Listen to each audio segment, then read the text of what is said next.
Po bezproblémovom tehotenstve prišiel deň pôrodu. Všetko sa vyvíjalo v poriadku, bez nejakých komplikácií.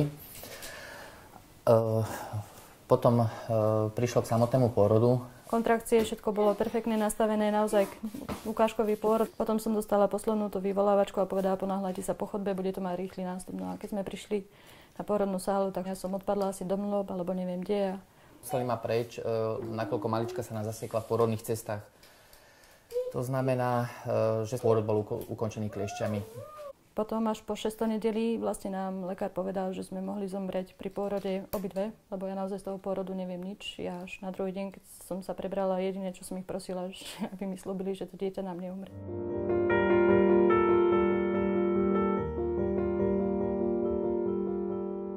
Nám povedali, že všetko je v poriadku, aj keď to bolo také komplikované, tak všetko je úžasné. Bol tu lekár ju pozrieť na vstupnej prehliadke vlastne tej prvej.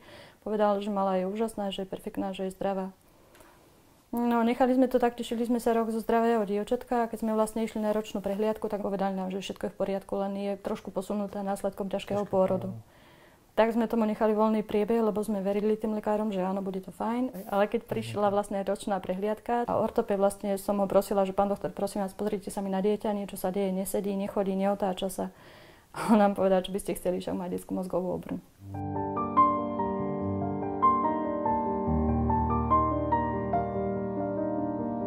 Všade nás ubezpečovali, že všetko je v poriadku, že je to len následkom ťažkého pôrodu. No tak.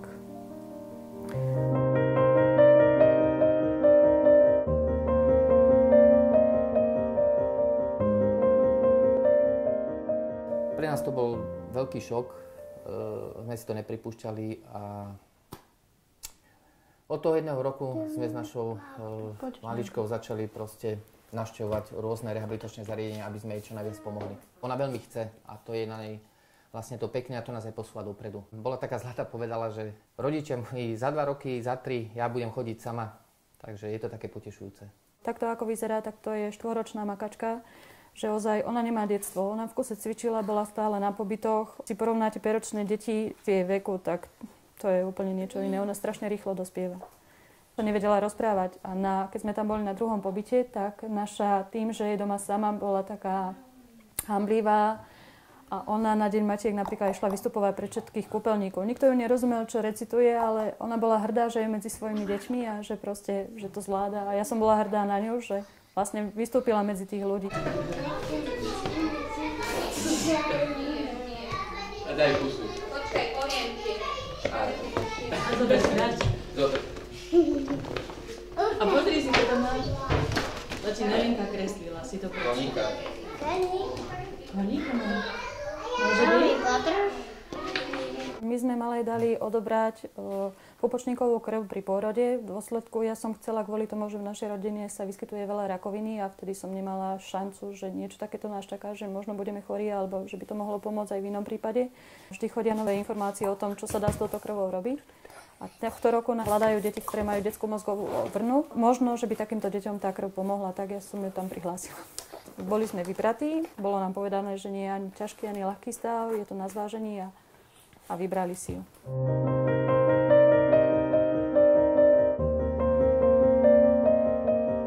Pupočníková krv má perspektívu využitia pri detskej mozgovej obrne práve z toho dôvodu, že obsahuje kmeňové bunky, ktoré sú schopné odstrániť poškodenie v mozgu, ktoré vzniklo, dajme tomu, počas pôrodu, pri ťažkom pôrode, kedy dieťa nemalo dostatok kyslíka. Je to schopnosť buniek svojím spôsobom obnoviť alebo zregenerovať tú časť mozgu, ktorá utrpela práve nedostatkom kyslíka.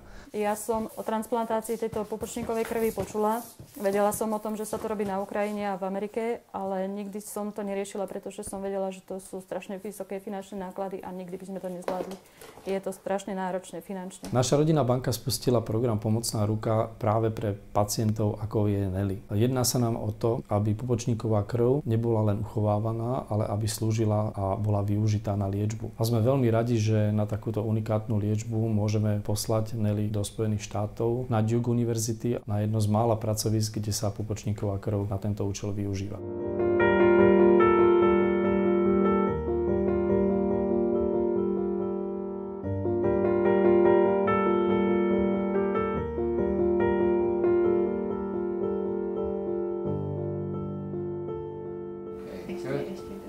Very good. Let's give her a big hand.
Pasová kontrola, dobrý, vaše doklady poprosím. Dajte mi doklady.